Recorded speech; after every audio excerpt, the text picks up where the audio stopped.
Hello guys, good morning. नमो नमः, नमः संस्कृताय। मैं माला मैम आप सभी का हार्दिक स्वागत और अभिनंदन करती हूँ आपके अपने यूट्यूब चैनल EMS क्लासेस 1 में। तो दोस्तों, आप लोग के बीच जो है एक हम और प्रश्न उत्तर लेकर उपस्थित हुए हैं, जो है भवभूति के, जिसके लेखक भवभूति है। वह ग्रंथ है उत्तर रामचरितम। तो आइए हम लोग जो है भवभूति का जीवन परिचय यहाँ पे पढ़ेंगे कि भवभूति का जो जीवन परिचय उसको हम कैसे लिखेंगे। तो भवभूति का जो जीवन परिचय है उसको हम तो लिखेंगे ही, लेकिन उसको थोड़ा सा हेडिंग का यदि हम उसमें अच्छे से प्रयोग कर देते हैं तो हमारे उत्तर थोड़ा सा और अच्छे लगेंगे देखने में और सटीक आंसर होगा। तो आइए यह प्रश्न देखते हैं और उत्तर को हम लोग देखते हैं। तो यहाँ पे हमारा जो प्रश्न है वह है, महाकवि भवभूति का स्थिति काल निर्धारण कीजिए अथवा महाकवि भवभूति का जीवन परिचय दीजिए। ठीक है, यह हमारा प्रश्न है।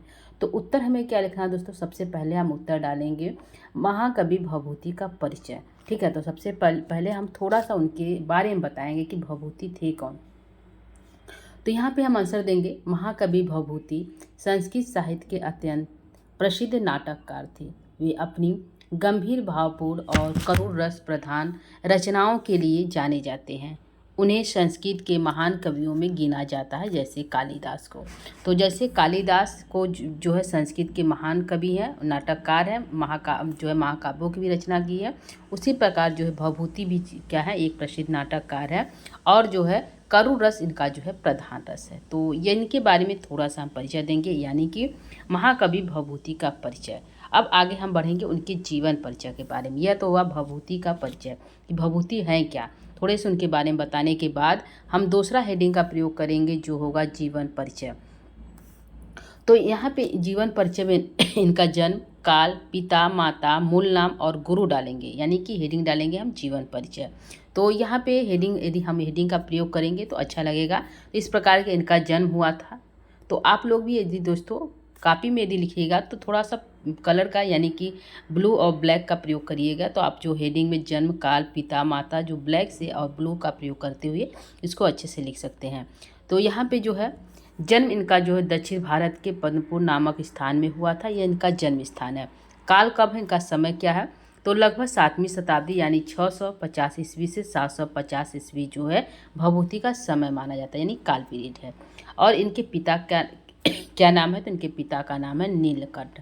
और इनकी माता क्या नाम है? तो इनकी माता का नाम है जातुकर्णी या जतुकर्णी, दोनों होता है दोस्तों। जातुकर्णी भी कह सकते हैं और जतुकर्णी भी कह सकते हैं। तो इनका दोनों नाम प्राप्त होता है, इनके माता का जातुकर्णी या फिर जतुकर्णी। इनका मूल नाम क्या है, यानी कि भवभूति का मूल नाम यानी बचपन का नाम क्या है? तो इनको श्रीकंठ कहते हैं। क्या कहते हैं? इनको श्रीकंठ कहते हैं। इनके पिता का नाम है नीलकंठ। ठीक है, ध्यान रखिएगा, श्रीकंठ और नीलकंठ में थोड़ा सा अंतर है। तो मूल नाम क्या है? इनका श्रीकंठ है। इनका बचपन का नाम है। ठीक है, इनके गुरु का क्या नाम है? तो इनके गुरु का नाम है कुमारिल भट्ट, जो प्रसिद्ध मीमांसा आचार्य है, यानी कुमारिल भट्ट इनके क्या है? गुरु का नाम है। तो यह इनका हो गया जीवन परिचय। तो हेडिंग डालेंगे जीवन परिचय, जिसके अंतर्गत जन्म डालेंगे, काल डालेंगे, पिता का नाम, माता का नाम, मूल नाम और गुरु। ठीक है, इतना हम लिखने के बाद आगे आप बढ़ेंगे दोस्तों। तो आगे आप डालेंगे उपाधियाँ। इनको कुछ उपाधियाँ प्राप्त हुई हैं।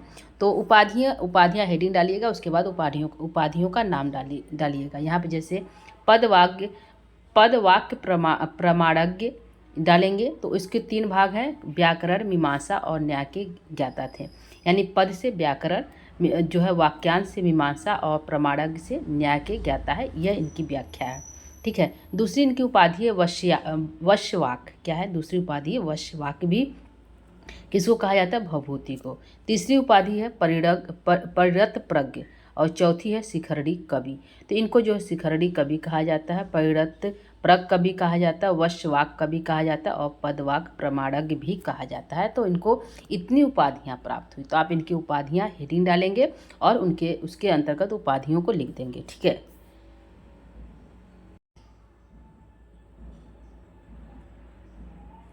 ठीक है। तो यह हो गया उपाधियाँ दोस्तों। अब रचनाएं की तरफ चलते हैं। रचनाएं में क्या लिखना है? तो रचनाएं इनकी मुख्य रूप से 3 प्रसिद्ध हैं।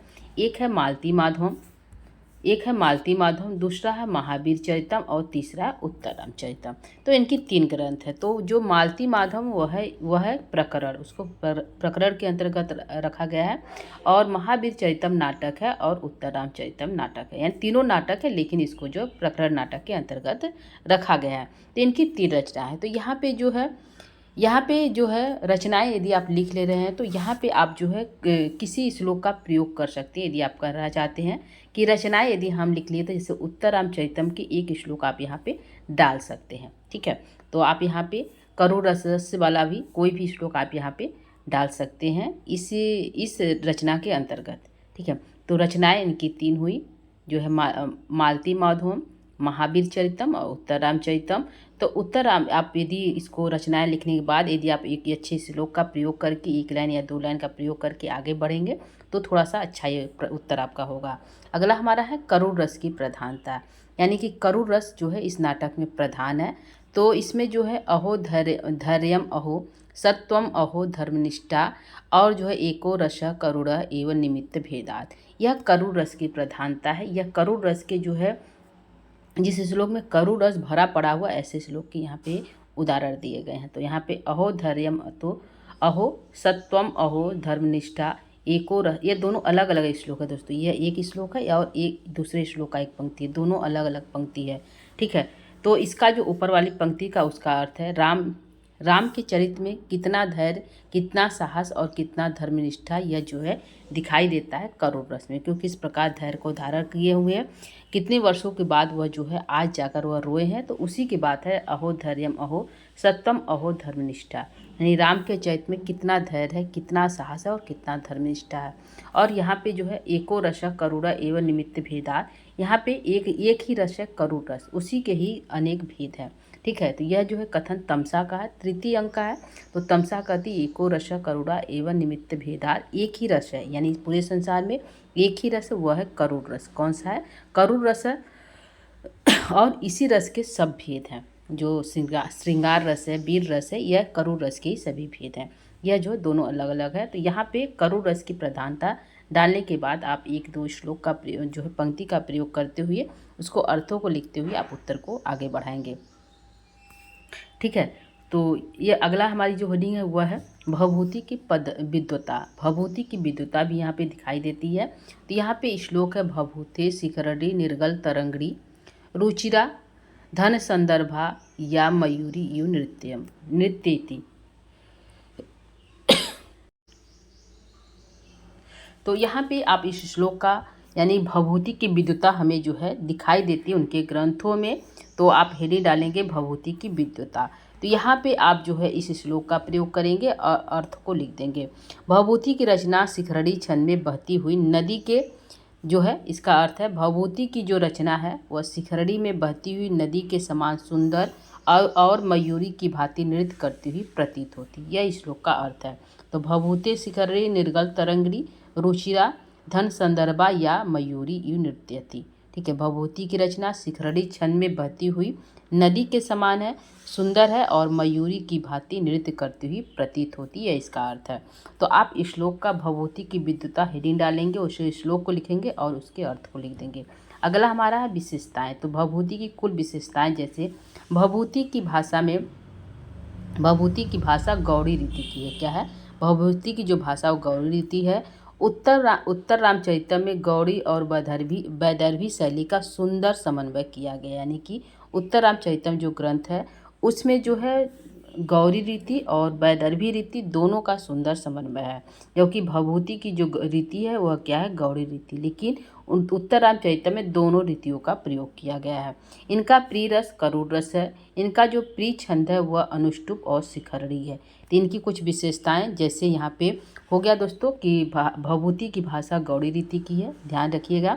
उत्तर रामचरितम में गौड़ी और वैदर्भी दोनों रीतियों का समन्वय करते हुए जो भवभूति ने काव्य की रचना की है। यहाँ और जो है इसमें जो है रस क्या है? तो करुण रस है, और प्रिय छंद क्या है? तो अनुष्टुप और शिखरड़ी है। ठीक है, तो यह हो गया विशेषताएं। आगे हम बढ़ेंगे महत्वपूर्ण तथ्य, इसमें थोड़ा सा महत्वपूर्ण तथ्यों को डालेंगे, जैसे भवभूति को परिणत प्रज्ञ कहा गया है, यह इनकी महत्वपूर्ण विशेषताएं हैं। तो ये डालेंगे कि भवभूति को परिणत प्रज्ञ कहा गया है। उनके नाटकों में अभिधा वृत्ति की जो है प्रमुख है, उनकी जो नाटक है उसमें अभिधाओं का अभिधा लक्षणा व्यंजना 3 शब्द शक्ति होती हैं, तो अभिधाओं का जो है प्रमुख जो है उनको प्रमुख स्थान पे रखा गया है। उनकी रचनाओं में ओज गुण अधिक पाया जाता है। यानी गुण कौन सा, तो ओज गुण माधुर, 3 गुण होते हैं, प्रसाद, माधुर और ओज, तो ओज गुण उनकी रचनाओं में अधिक प्राप्त होता है। तो भभूति की ये जो महत्वपूर्ण 3 बातें, भभूति को परिणत प्रज्ञ कहा गया है। उनके नाटकों में अभिधावृत्ति प्रमुख है, उनकी रचनाओं में ओज गुण अधिक पाया जाता है। ठीक है, यह हो गया महत्वपूर्ण तथ्य। अगला जो हमारा होगा वो होगा निष्कर्ष। तो हम 1-2 लाइन निष्कर्ष का भी प्रयोग करेंगे। तो निष्कर्ष में भभूति एक ऐसे कवि थे जिन्होंने गंभीर विषयों को चुना, ठीक है, भावनात्मक गहराई दी और करुण रस को सर्वोच्च स्तर तक पहुंचा दी। यह भभूति की जो है निष्कर्ष आप डालेंगे कि भभूति एक ऐसे कवि थे जिन्होंने गंभीर विषयों को चुना, यानी कि उन्होंने करुण उत्तर रामचरितम के उत्तर भाग को चुना। आप इस प्रकार से कर सकते हैं। और भावनात्मक गहराई, यानी कि भावनाओं को गहराई तक उन्होंने पहुंचाया है और करुण रस को सर्वोच्च स्तर तक पहुंचा दी, यानी इनकी करुण रस की जो भावनाएं होती है उसको इतना अंदर तक गहराई तक पहुंचाएं कि नायक नायिका दोनों यहाँ पे रो देते हैं इस नाटक में। ठीक है, तो यह हमारा हो गया निष्कर्ष। तो एक बार फिर देखते हैं कि कैसे लिखना है। तो आप जो है स्क्रीनशॉट ले सकते हैं, इसको 1 मिनट के लिए हम यहाँ पे छोड़ेंगे, तो आप इसको देख सकते हैं दोस्तों। यहाँ पे प्रश्न और उत्तर कैसे लिखना है। तो यहाँ पे प्रश्न आपको इस प्रकार से पूछ सकता है, भभूति का जीवन परिचय या फिर स्थिति काल निर्धारित कीजिए। तो आप सबसे पहले देंगे यहाँ पे परिचय, ठीक है। तो भभूति का परिचय आप हेडिंग डालकर यहाँ पे लिखेंगे। उसके बाद उनका जीवन परिचय यहाँ पे डालेंगे। आगे उनका अगला तीसरा हेडिंग है उपाधियाँ, तो उपाधियाँ यहाँ पे डालेंगे, ठीक है। और चौथा हेडिंग यहाँ पे रचनाएं। तो आप रचनाएं ध्यान रखिएगा दोस्तों, यदि आप रचनाएं लिखेंगे तो इसमें यानी यदि आप इन दोनों को छोड़कर इस तीसरे जो रचनाएं इसके आगे आप जो है एक श्लोक का प्रयोग जरूर करिएगा, वह 1 लाइन का या पूरा श्लोक हो, ठीक है। तो उत्तर रामचरितम नाटक के आगे आप एक श्लोक का प्रयोग अवश्य करिएगा। तो रचनाएं हो गया। अगला हमारा है करुण रस की प्रधानता। तो यहाँ पे करुण रस की प्रधानता दिखाया गया। तो आप श्लोक और अर्थ को लिखते हुए आगे बढ़ेंगे। और अगला जो हमारा भभूति की विद्वता यहाँ हमें दिखाई देती है, तो यहाँ पे आप इसको डालिएगा अगली हेडिंग को। और लास्ट वाला है विशेषताएं और महत्वपूर्ण तथ्य। तो विशेषताएं इस प्रकार लिखिएगा और महत्वपूर्ण तथ्य को भी आप यहाँ पे लिख सकते हैं। और लास्ट में निष्कर्ष। तो दोस्तों यह रहा आज का हमारा जो प्रश्नोत्तरी उत्तर रामचरितम से भभूति का जीवन परिचय। तो उम्मीद करते हैं यह जो है आपकी परीक्षा बहुत नज़दीक है दोस्तों, फिर भी हम यहाँ पे क्लास लेकर आ रहे हैं। तो हमें लग रहा है कुछ हमारे प्रश्न छूट रहे हैं जो आप लोग के लिए हो सकता है जो है परीक्षा की दृष्टि से इम्पोर्टेंट सिद्ध हो, तो इसलिए हम इसको लेकर उपस्थित हो रहे हैं। तो आज के लिए इतना ही। अगली जो हमारी प्रश्नोत्तरी होगी, तो एक सर ने कहा था कि जो है प्रश्न बताए थे कि आप जो है मेघमार्ग जो है मेघदूतम का जो मार्ग है, जो मेघ का मार्ग है, उस पर प्रश्न लेकर आइए। तो अगली जो हमारी प्रश्नोत्तरी वह है मेघदूत के मेघ मार्ग का वर्णन, ठीक है। तो आगे की प्रश्नोत्तरी अवश्य आप लोग देखिएगा। तो आज के लिए इतना ही दोस्तों। तो नमो नमः नमस्कार जो है नमो नमः नमः संस्कृता। धन्यवाद दोस्तों, थैंक यू।